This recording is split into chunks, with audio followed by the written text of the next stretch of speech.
Greetings, friend, and welcome to the Between the Covers podcast, where we are working every day to remove the self-limiting beliefs that are preventing us from becoming the heroes of our own stories. I am Marcus Spar, and before we get into this month's hero study, I do just want to remind you that if you have benefited from this podcast, then please give this a 5-star rating on wherever it is that you are listening to this. And if you're watching this on YouTube, please like and subscribe and leave a comment. And if you have any questions about anything that I have brought up in any episode, please send me an email. I would love to either just talk about it here on this podcast or even just in an email. And you can reach me at questions.btcpod@gmail.com. Now, for this month's hero study, I do want to talk about Samwise Gamgee from the Lord of the Rings trilogy. And I've already mentioned from a previous one talking about Frodo being the hero in the story, and yet there are so many heroes within the story of the Lord of the Rings. And after my conversation with John Dureski, I feel that it's a great time to talk about Samwise, who is by far probably one of the most influential heroes within the tale of Lord of the Rings. And in fact, as I was doing some research on this, I even saw some examples where when leaving the Shire, Frodo was the one who helped as a mentor to get Sam to step over the threshold for this call to adventure, because it was going to be the furthest that he had ever been away from home before. And that's something that you typically see happen with the protagonist, is they are the ones who receive the call, and a mentor is the one who helps them when they refuse said call. To a certain degree, that almost shows that Sam is the protagonist in this story. And that's not the only thing I found during all of my research. One of the things that I have enjoyed about the character of Sam is that his kindness and his loyalty, it's pretty much endless. It is the center of his character. He's loyal to Frodo to the point that he almost drowns when the Fellowship is being broken up because he can't swim and Frodo's trying to go without him, and Sam is not going to let that happen. In the books and in the movies, the reason why he does this is because he made a promise to Gandalf that he would stick with Frodo. He would be by Frodo's side throughout this entire journey. And he took that very seriously. He made a promise, and he was going to make sure that he didn't back out on that promise. And you even see him sticking with Frodo through some of the worst times. I mean, it's like the closer they get to Mordor, the worst time that they have. I mean, there's the whole Gollum and Smeagol fiasco that ends up breaking them apart for a little bit, and the betrayal that ensues with that, and Frodo being paralyzed by Shelob. And what we end up seeing with Sam through all of this is he is absolutely heartbroken when he is told to go back, because by the influence of Gollum, Frodo thinks that he ate the rest of the food.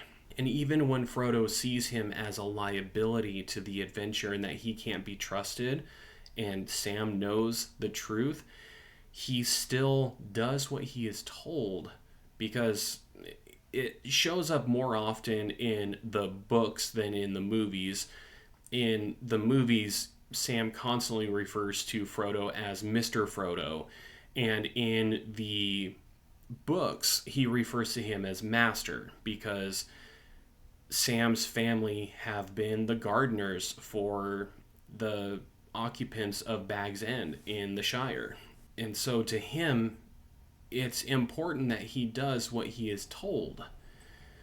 And then when he realizes the betrayal, thank you, Odin, when he realizes the betrayal, he ends up, even though he could have gone back and just said, you know what, they gave up on me, so I'm just going to go about my merry way and go back home, he starts to climb again after having climbed down the mountainside, and he's there to rescue Frodo when he desperately needs it. And in fact, there were quite a few people that made comments about how Sam's optimism was something that helped keep the Fellowship going.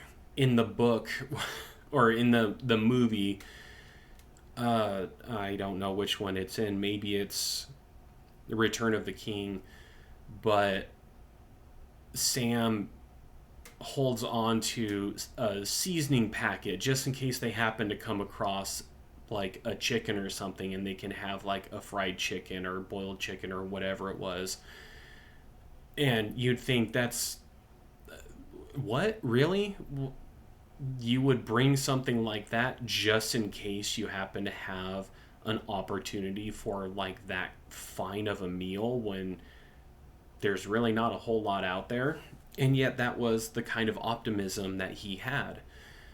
And he was grateful for the gift that Galadriel gave him of the elven rope. And he, being a little coy, even makes a comment of, could he have one of those, daggers that Pippin and Merry got their hands on?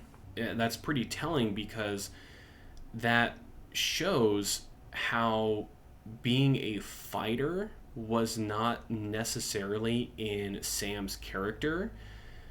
And we'll get to it, because he definitely shows himself to be a steadfast and valiant fighter when the need arises. And yet, it turns out that he was given a gift of something else that would end up being beneficial and serve his role of being Frodo's guardian and helping him make it to the center, I guess, of Mount Doom. It could be said of all of the characters who have some influence, and I guess even like those who were members of the various forces that were trying to fight back against the powers of darkness, that all of them, if they weren't there doing their part, that darkness would completely take over the entire land of Middle Earth. And yet, one of the other things that we see is how Sam literally is the one who is helping to carry the ring to its final destination. In fact, it was even something that John Dureski had mentioned when I interviewed him, that it's so moving to see that scene where Frodo is just ready to give up, and the weight of the ring and the burden of what is expected of him is just too much. And Sam makes that comment saying, I can't carry it for you, but I can carry you. That is a profound and powerful statement. Sometimes it's not carrying the burden for someone that is important, but it is carrying the person who is carrying said burden. And Sam's love for his friends is one of the things that helped keep him firm in his beliefs and in his duty, and it brought about greater acts of kindness and bravery even in some of the darkest times. And that was because of his character. He had such a love for Frodo and for Sam and Pippin. That love carried him In fact, I would even say with that previous example of actually picking up and carrying Frodo, that was his love. That was his strength showing up in that moment. That was his strength showing up in his love for a very dear friend. And in fact, one of the videos that I watched as I was doing some of this research is from Nerdstalgic, and he has a great way of putting this, and I'll put his video in the description because it's a good watch. But he says that Sam's a bashful and unassuming hobbit who becomes the bravest member of the fellowship when faced with the possibility of losing his friends. And we see so many examples of this throughout the books and throughout the movies. When Aragorn, in the very beginning known as Strider, pretty much takes Frodo in order to get him away from the eyes of everyone within the, what was it, the Prancing Pony, I think was the name of the tavern. And he, while Frodo is being held in a room with a human who has a sword, and I mean, Sam didn't realize it at the time, but he has incredible fighting capabilities. Sam bursts through the door with Merry and Pippin, and in the movie he's got his fists up and he's like, you better let him go. And that is the kind of bravery that we see from a character such as Samwise. Even after being rejected by Frodo because of the machinations of Gollum, he still fends off and fights Shelob, a gigantic spider that, me being the aggressive arachnophobe that I am, I don't even know if I could summon up the bravery to have a short sword and a vial with some liquid in it that generates light and go after a spider that's like 4 times my size. No, thank you. I don't want to do anything like that. And yet that's something that we see with Sam. He wasn't afraid. Oh, I'm sure he was afraid, but he didn't let that fear drive him. He was like, no, my friend is in danger. I'm going to do what I can in order to save my friend. And if that means I put myself in danger and possibly even get eaten by this giant spider, I'm going to do that. And then, after the battle with Shelob and the orcs, they take Frodo away. In the movie, the orcs tell him, or effectively tell him, that Frodo isn't dead. In the books, he doesn't know about that. And he even wrestles with the notion of whether he should just take the ring to the volcano. But he also knows that that wasn't really his place because it was Frodo that was responsible for that. He's the one that took the ring. He was the one responsible for that. He single-handedly brings down the tower of Cirith Ungol that has all of the goblins and maybe even some orcs within. These vile enemies that many of them have probably been more feral and maybe are better equipped than someone like Sam, he still goes into this tower and he defeats everyone who gets in his way, and he rescues Frodo, and he helps to get the ring to continue its journey. For someone whose qualifications were that he was a gardener in the Shire, that's pretty incredible. That is an incredible thing for even a human to do, is to enter into a tower and get all of the occupants out in order to rescue a friend. And one of the things that also stands out to me is Sam did not ask for any of this. He did not ask for this adventure. He was perfectly content to live his normal life within the Shire, specifically in Hobbiton. And he was content to just be the gardener in Bag's End. He had some dreams of seeing elves. He had some dreams of adventures. A lot of that came from his time with the Baggins because, Bilbo went on an adventure. He didn't ask for any of this. And yet, he still takes on the mantle of Frodo's guardian, his caretaker. He is going to make sure that his friend is cared for, that he's getting all the food that he needs, that he's getting the rest that he needs, that he has the support that he needs. I don't know of too many people, myself included, who would just willingly give up a life that they love in order to go on this kind of tumultuous journey with all of the uncertainty that it entails.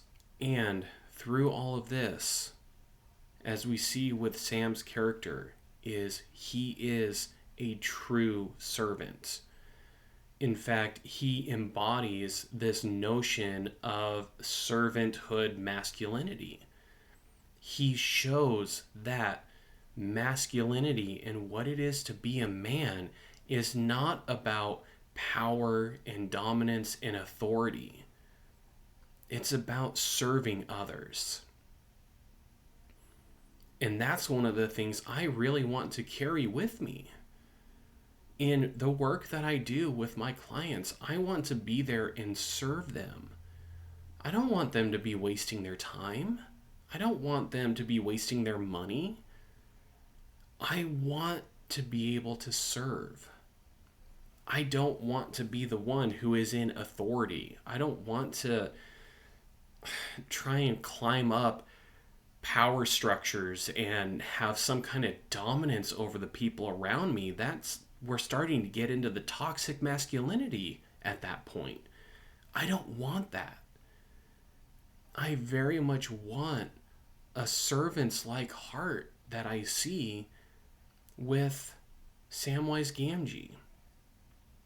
And, one of the things about being a hero is they also have their flaws too. Sam wasn't the best about taking care of himself in many ways. He was too focused on the needs of Frodo. And that's one of the things that I constantly wrestle with is how do I better take care of myself?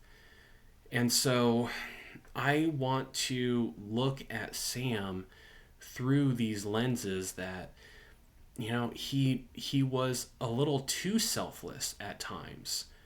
And I have shared before that if the only thing that we're doing is we're giving and giving and giving, and then you give some more, eventually you're going to run out of what you can give. Now, Sam did harvest the fruits of his labor after the adventure was done. And sometimes that's the reward that we get for service. That's sometimes the reward that we get for being selfless. It might not be complete reciprocity let's face it, in our capitalist society, that's all we tend to focus on, is what can I give in order to get? How can I give as little as possible to get as much as possible? How can I make sure that I am getting the best deal that I possibly can? And after all of this, even with the prospect of, well, I guess not a prospect, he does lose a dear friend when Frodo goes to Haven with the elves. Sam returns home. And there was even something that was touched on in the books that the movies don't go into, because they kind of killed off the character of Saruman in The Two Towers.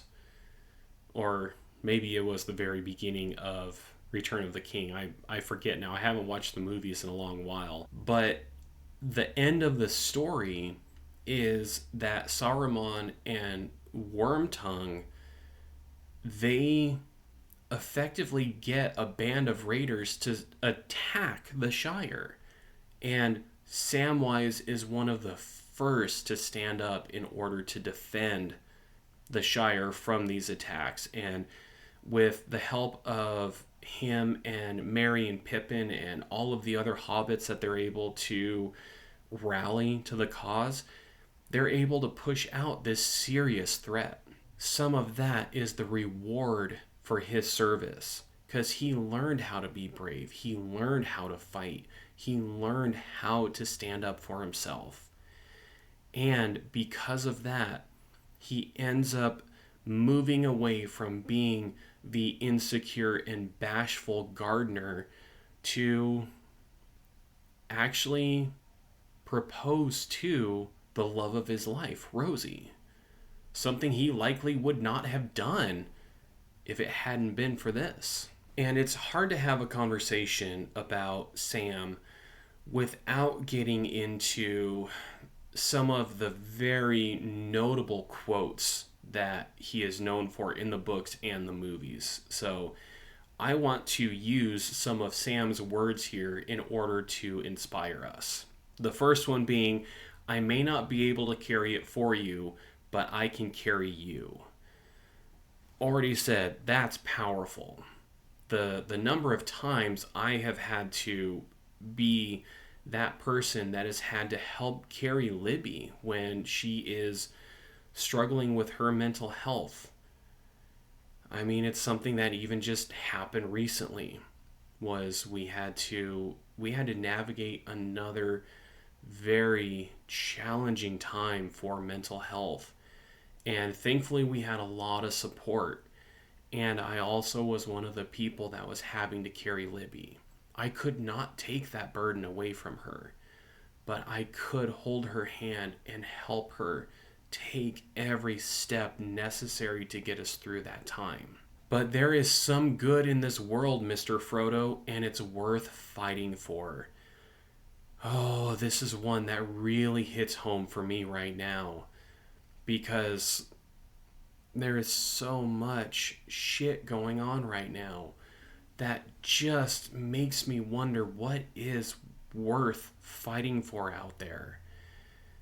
And that's honestly what those in power want me to think. That's what they're trying to instill within me, is that there isn't anything worth fighting for. But there is still plenty of good. The times that I'm outside with Odin and he's running around and I can just see the smile on his face as he's playing, and I see his tail wagging, and he is just the happiest, most content pup that I have ever seen. That is a goodness that is worth fighting for. All of my friends, the times that we get to spend together, the adventures that we go on with our video games and our role-playing games, the experiences we have of going to plays and concerts and movies and sharing meals, those are all good things that are worth fighting for. Having my nephew open up to me about some things that he can't even tell his grandmother, that is goodness that is worth fighting for. One of the things that Sam says comes about when Frodo is experiencing one of the worst moments in believing that he's not going to make it back at the end of this journey. And Sam says, "We're going there and back again, just like Mr. Bilbo. you'll see. Talk about optimism. Talk about encouragement. Talk about being there to offer another perspective other than the dark and just absolutely negative perspective that we can oftentimes carry. The worst case scenario. Having someone who can help us to get through those worst case scenario moments in order to see a different perspective, in order to see the light at the end of the tunnel, in order to just find the next step ahead of us. That was beautifully embodied in this moment. And the final one I want to share here is, and you're with me, and the journey's finished. But after coming all that way, I don't want to give up yet. It's not like me somehow, if you understand. I don't want to give up yet. It's not like me. That is Sam pressing into what he knows about himself. He can't give up. If he did give up, it would be a very different world in Middle-earth. And we can learn that about ourselves. If we give up, then we are going to have a world that is going to be influenced by other people. My friend, if you give up, then the world is going to miss out on what you can uniquely bring.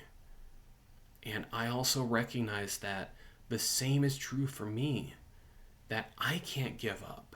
If I do give up, then the only person I have to blame for what comes next is myself. Because if I'm not doing what I can, then the results are going to be everything other than what I would like to see. I hope that you found this really just a quick jaunt through the books and the movies of Lord of the Rings and the character of Samwise to be inspiring. In this time, oh man, in this time, do we need people like Sam? And if you are interested in learning more about him, man, just read the books, listen to the audiobook, watch the movies. They're great. I love them. And you can also just do a little bit of research. And there are many, many people that have done deep dives into what makes Sam such a heroic person. We'll talk again next week, where we are going to be talking about what unites us instead of what divides us. And I hope that you are finding the inspiration that you need to do what needs to be done day to day, moment by moment. Because I definitely need it too. You're not alone. We are in this together. And until next time, live strong for today.